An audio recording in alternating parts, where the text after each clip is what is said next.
Good day. Thank you for joining us. Talking to me now is the current executive mayor of the city of Johannesburg, Kabelo Gwamanda. Mr. Mayor, thank you so much for giving us your time. How are you? Assalamu alaikum to the residents in the city. Good afternoon to the residents in the city of Johannesburg. I'm very well, thanks for asking. How are you, sir? I'm well. Let's just jump into it. You've been mayor for 6 months now. Is it what you've expected? Is it what you thought it was going to be? That's a tricky question.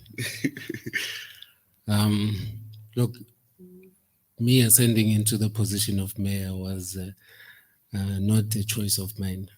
I had to do it for the broader collective. My intention was to represent the residents as best I can. And that's what I will continue to do, continue to strive to achieve. Of course, I knew it was a sacrifice of note when I accepted the offer. Although I did not expect the fact that we'll be faced with so many unexpected tragedies, disasters, but nobody is born to be a mayor. But it's based on what you do and how you respond to issues that will define the kind of mayor you are going to be. Unfortunately for me, there was a precursor in terms of what I would achieve or not achieve. But my comfort lies in the fact that the residents in the city of Johannesburg have my full commitment, despite their background, their culture, creed, religion. I am there to service the residents to the best of my ability. You're mayor of the city of Johannesburg. This is a city that one would consider the backbone of South Africa. I mean, it's the biggest economy in the continent. It's the lifeline of the country. There are a lot of overarching issues. But right now, you just come out of a discussion with the residents. The overarching issue seems to be water. So I think a lot of residents want to know from your team and the reports that you've been getting, is there a clear understanding of why South Africa's jewel essentially is struggling with something someone might consider simple to provide? I mean, when you think of Johannesburg, we're right there with the New Yorks of the world, London, is there an understanding, a clear one, of why we can't, provide the citizens of South Africa's jewel of a city with water? So there's a misconception that suggests that 2/3 of the city is without water. It's untrue. It's within the city that are affected, and those that are affected are in dire need of intervention. It's just unfortunate that we hate our city so much that we focus on everything that needs to be addressed. It's a historical challenge that my blue-eyed predecessors have ignored simply on the basis of focusing on, I don't know, whatever their priorities were at the time, but critical to the maintenance of service delivery is the upkeep and the maintenance of the infrastructure. It's difficult to accept the fact that a city like ours that has been engineered with highly complex and complicated networks that run below surface. If you look at our metro center and the plans, you'd be shocked. But then you realize in today's administration, we discover the fact that the state of decay has compromised the intense level of investments that were made in establishing such a network called the city of Johannesburg. Well, there are other contributing factors in terms of the city being a melting pot, like you had alluded to. And that simply suggests that we are a global destination. Everyone and anyone from the African continent that looks for opportunities, their first point of departure is the city of Johannesburg. And therefore, the population density and the infrastructure rollout in terms of the new developments that are currently underway, amongst other things, are putting a strain on a historical infrastructure that needs to be upgraded to a point that we are anticipating what the city will look like, let's say 50 years from now, as opposed to us focusing on just the surface developments and neglecting the critical infrastructure. The, the water shortages, the water cuts, the scarcity of water in the city of Johannesburg is something that is unacceptable. I must say so myself. Um, it cannot be correct that ratepayers in, like you said, a world class African city have to struggle with basic services such as water. How our intergovernmental relations are structured and our competencies and dependencies as local government define how we then service our residents, which is a discussion that we are having as the current executive to get a sense as to how do we best find a way to be fully accountable of any situation that we might encounter that is in relation to the services that we render to our people. For argument's sake, the city does not have its own water treatment plant.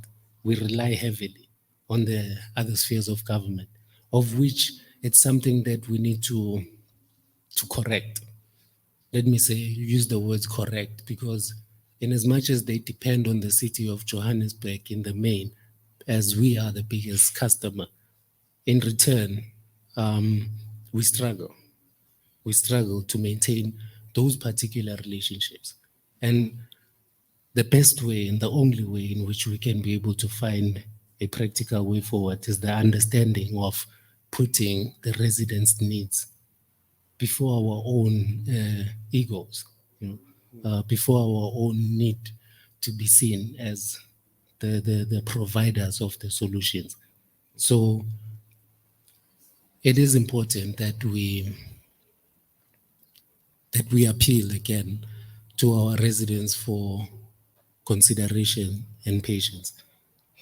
But the residents can say in turn, we've done our part on our side. We're paying our rates. We're doing things that law abiding, law respecting citizens of the country are expected to do. Why now the onus must again be on us to be patient when seemingly the people on your side are not doing their jobs? So, no, you're correct. You're correct in a sense that um, the residents are paying for a service that they are not receiving. That on its own, like I said, is unacceptable. I don't want to quote the common rhetoric of aging infrastructure and a compromised infrastructure that is being attended to. It is being attended to, and that's probably the main reason, or the like you say, overarching issue that we need to take into account, that we do have an appreciation of the infrastructure backlog in terms of the upkeep, in terms of the maintenance that has not taken place for a long time. And we are starting to feel its impact, unfortunately, during this administration. However, we are hands on deck. We are hands on deck. Government understands that this is unacceptable, and therefore it is a priority of ours that I can safely say we've got our hands on the pulse.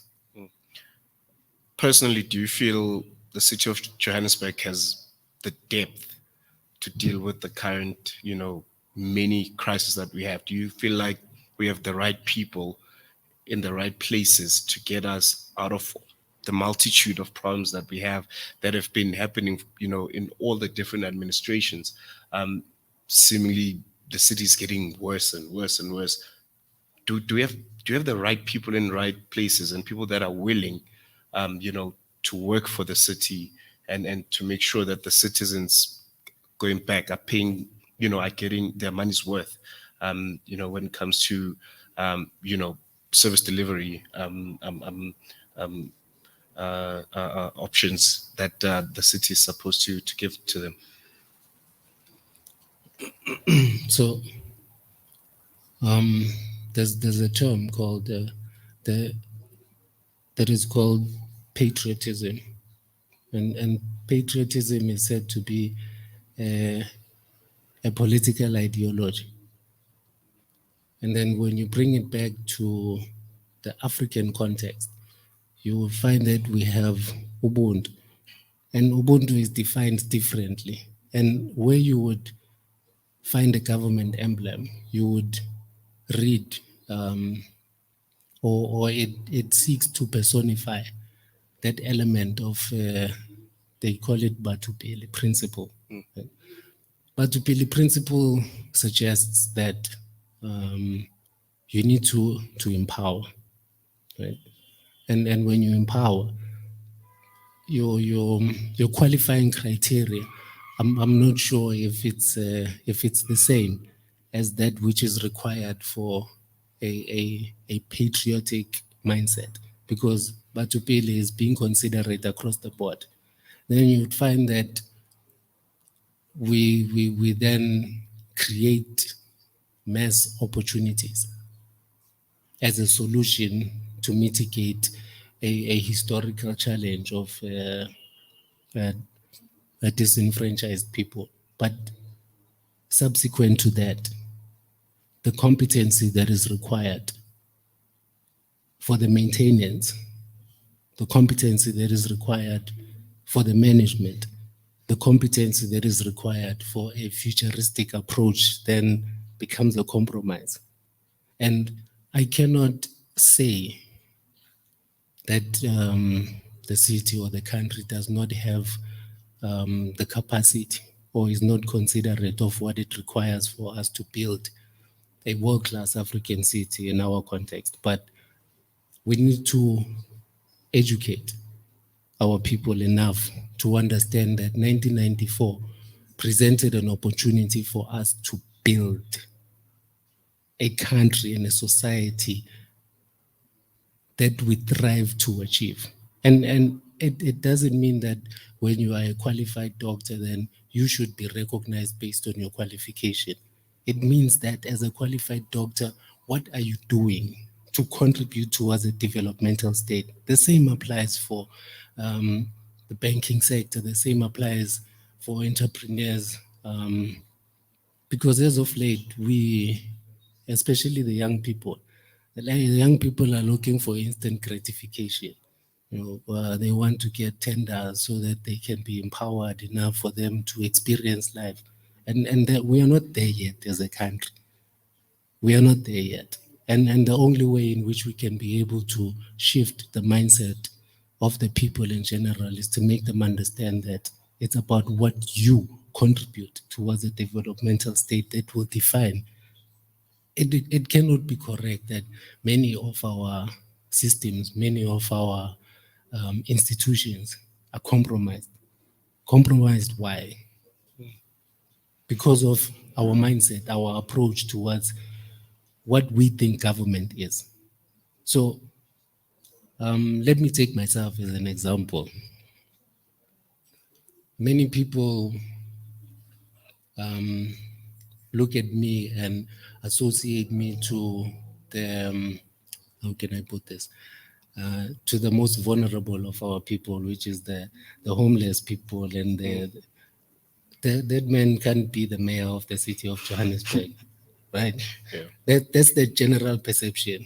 But little do they know that the title holds no significance over my desire to contribute towards a developmental state. So regardless of what the perceptions might be, my concern And what would make me content about the term in which I would have served is the contribution that I would have made to develop. This is where I was born and bred. I need to see changes on the ground, and that is what drives me more than anything. And I'm hoping, and I'm looking to try and inspire many of us to have an appreciation of that we need to sacrifice. No, we are not there yet as a country. We still have a long way to go. I know you have to go, so I'm going to ask maybe just quick updates on two issues. First, the issue of hijacked buildings. It's been an issue that's been flaring up. What do you guys do? I mean, I don't know. A lot of numbers have been quoted. Some are saying more than 1,000 buildings in the CBD are hijacked. Is there a plan around that? And then secondly, Bree Street. When is the reconstruction of that going to start happening? Where are we currently? Just quickly on those two. So on the 1st of December, the contractor will be on the ground. The only other element that we had to include in the Bria explosion is the environmental upgrade of that part of the CBD as our approach towards the regeneration of the inner city. Right?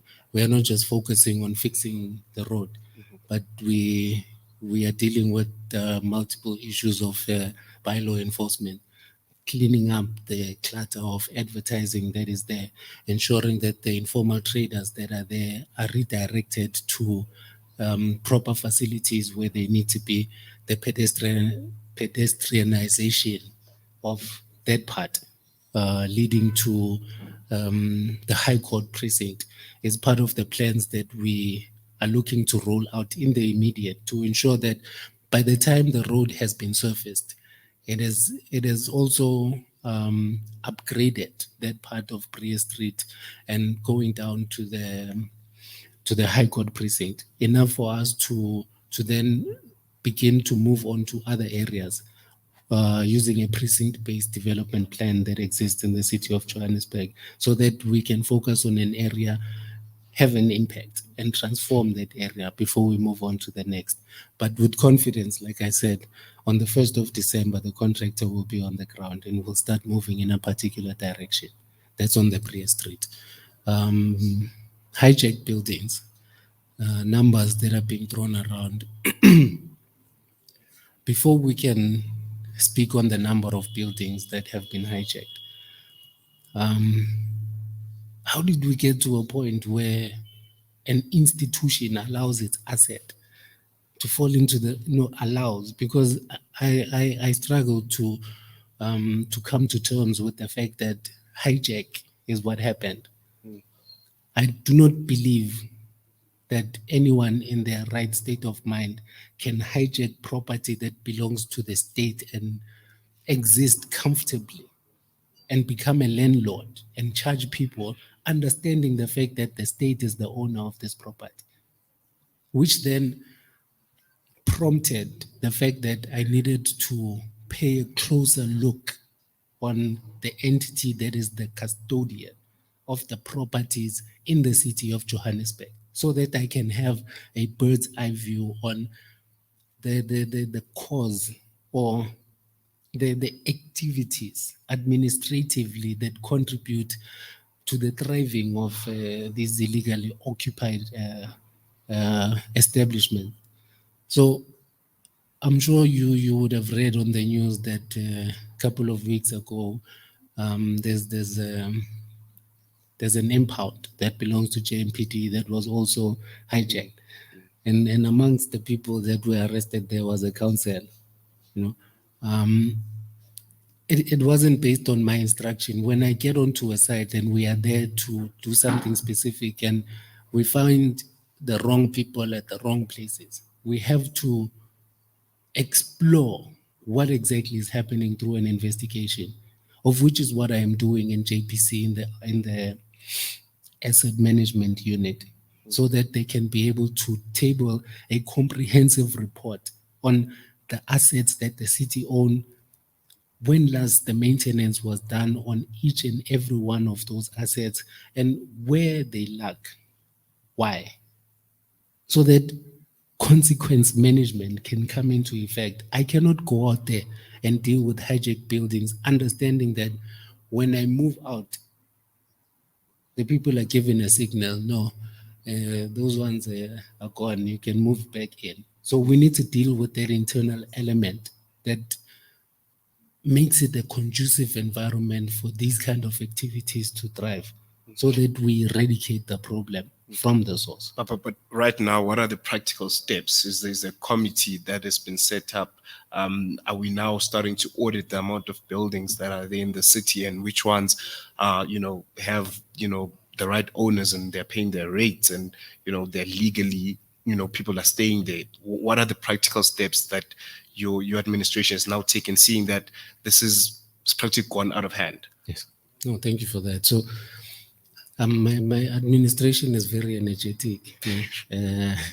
You have overzealous MMCs that are always readily available to fix problems.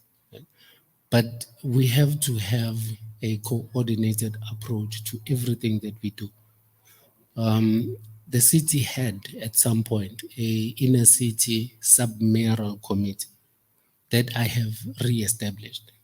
Now, the sub-mayoral committee, in its scope, it also encompasses a forum of stakeholders in the inner city: business owners, property owners, property developers, the custodian of arts and culture in the city, some of the occupants of the precincts that exist in the city of Johannesburg, new role players, the financial sector, which is the banking sector. They are a member of a component of the sub-mayoral committee on the inner city.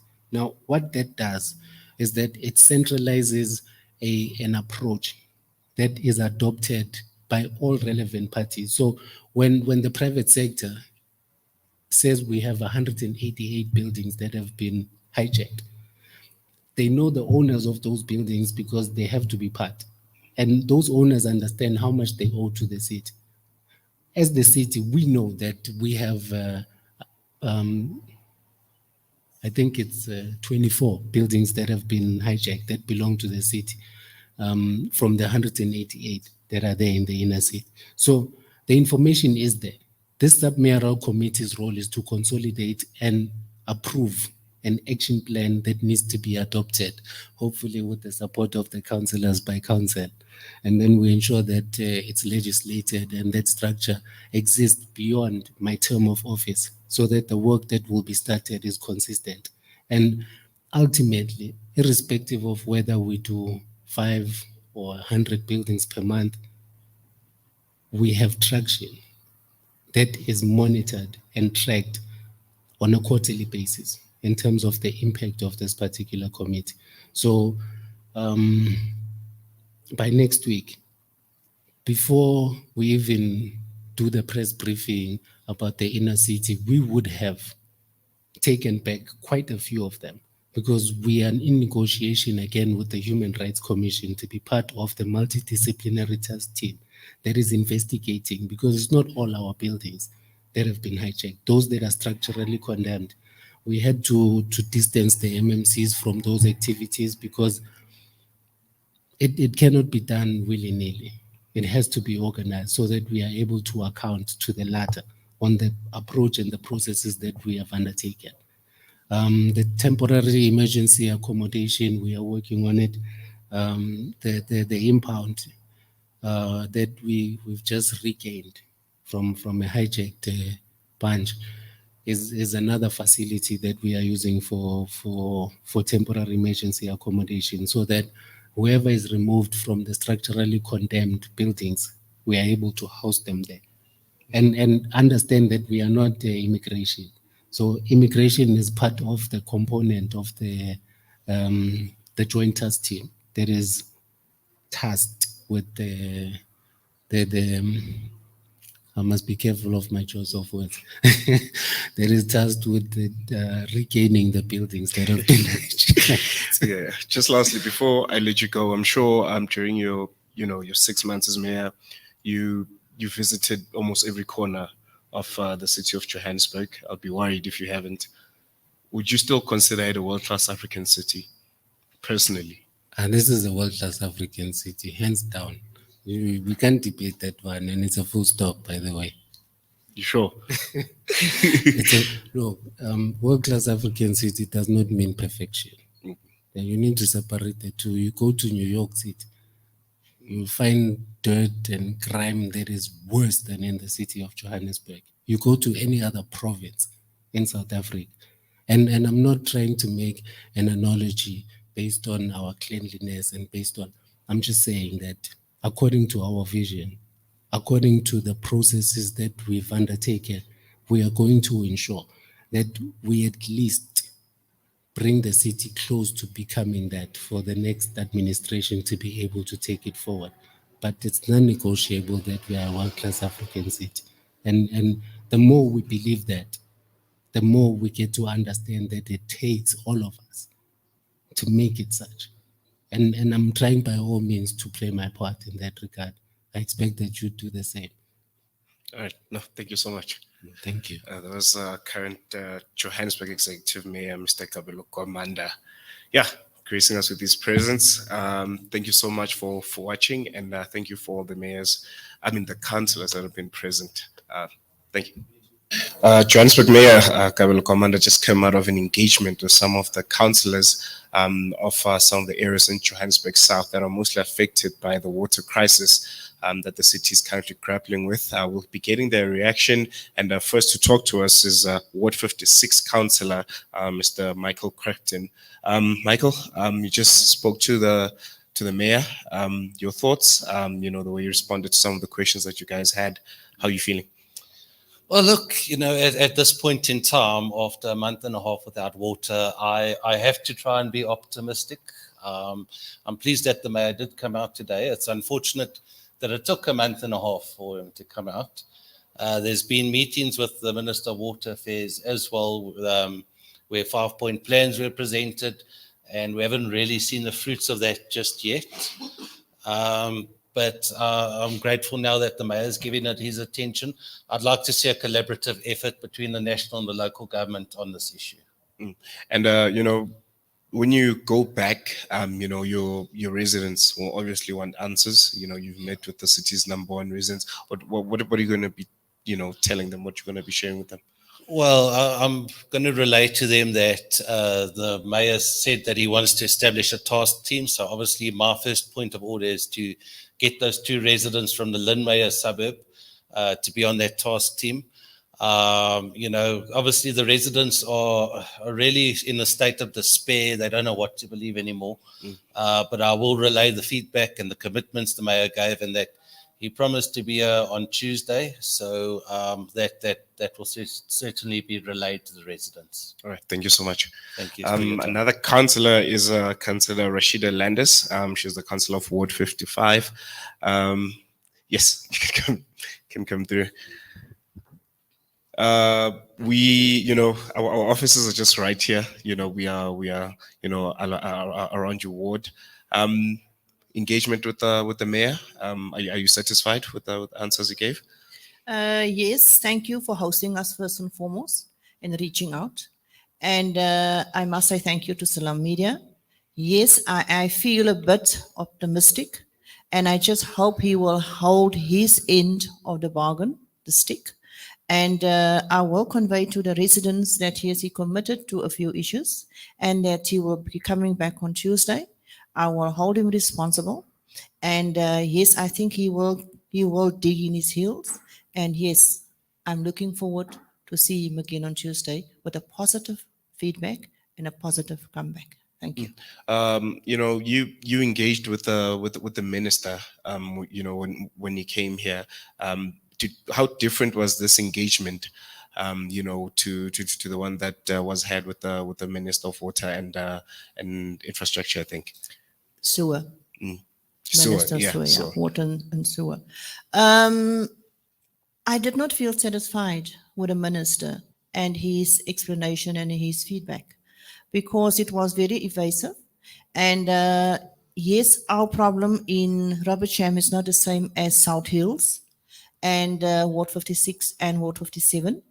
I expected a total different approach to our problem in Ward 55 because we're the Crown Gardens Reservoir Towers, and I did not get any satisfaction from that. And you're satisfied with this one? I'm not fully satisfied, but I'm hoping and I'm praying that he will go and get the answers from a Joburg Water, Rand Water, in order for me to satisfy our residents. And before I forget, I just want to say to our residents who assisted in giving water to the people from their homes, their boreholes, and people that carted all the water to the different entities. I just want to thank the residents for that. Thanks. Thank you so much, Councillor. Thank you. And then lastly, we have Ward 57, Councillor Pfizer Chaim. You're very vocal. You're very engaging with the minister. With the mayor. That engagement is done now. How you feeling? Thank you. First of all, I'd like to thank Salam Media for hosting us and for the team who finally got the mayor here after 42 days of no water. I'm not optimistic the way my colleagues are. I will be satisfied once I see water in our taps. What the mayor said now here, he's going to get a task team. I'm quite happy for that, but I want to see results. Like I said earlier on, this is a humanitarian crisis. Finally, the mayor is here. I'm going to give him the opportunity to prove what he said here, that we're going to work together.